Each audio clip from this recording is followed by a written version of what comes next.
يزدكم إلا عذابا. مسلمي روح إخاء داخل لدي ناس تمو أختن شغورنا هغا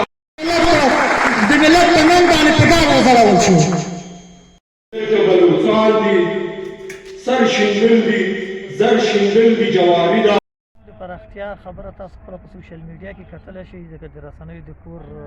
تقریبا سابقه لرونکي خلک یې چېرته چې پښتون د هغه محکوم ده او هر چېرته چې محکومیت دلته غږ پورته کېږي او د پښتون ژغورنې رسمي ټایټل هم همدا ده چې پښتون قام باندې روان ظلمونه وحشتونه کورونو باندې چاپې کور رانونې د فوج بې ځایه مداخلې د دې مخنیوی دغه ټولې د پښتون ژغورنې په برنامه کې دي او تر هغې پورې چې پښتانه ته خپل حقوق نه وي ورکړل سوي ازادي نه وي ورکړل سوي او د یو خپلواک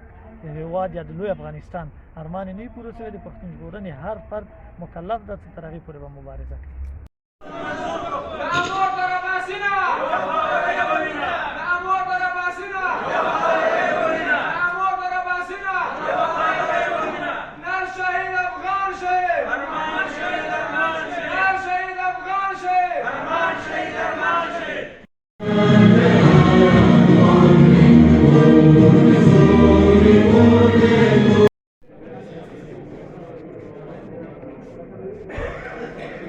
أعوذ بالله من الشيطان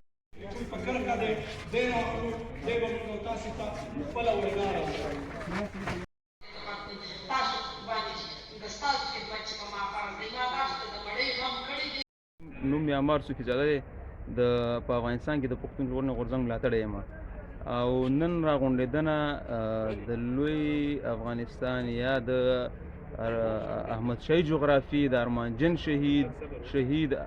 پروفیسر ابراهیم ارمان لوني د دین غونډه ده دویمه غونډه ده هغه په 2019 په 2 فروری کې د پاکستان فوج لخوا په دغه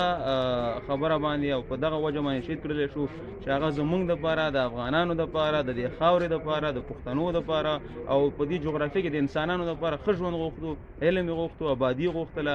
او دغلته یو شمېر خلک چې ځان د پاکستان فوج وایي نو هغوی موږ دې ته نه پرېږدي او هغه په دې وجه باندې شهید کړو موږ به انشاءالله د هغه لاره د هغه فکر او د هغه د غږ به تعقیبو هغه چې په کوم شي شهید شوي هغه به موږ څارو انشاءالله هغه تعقیبو دا لاره موږ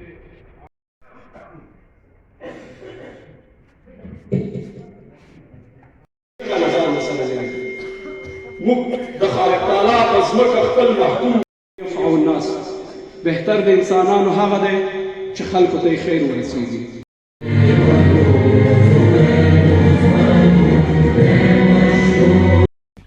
پژواک خبری اژانس د پیښو ریښتینې هنداره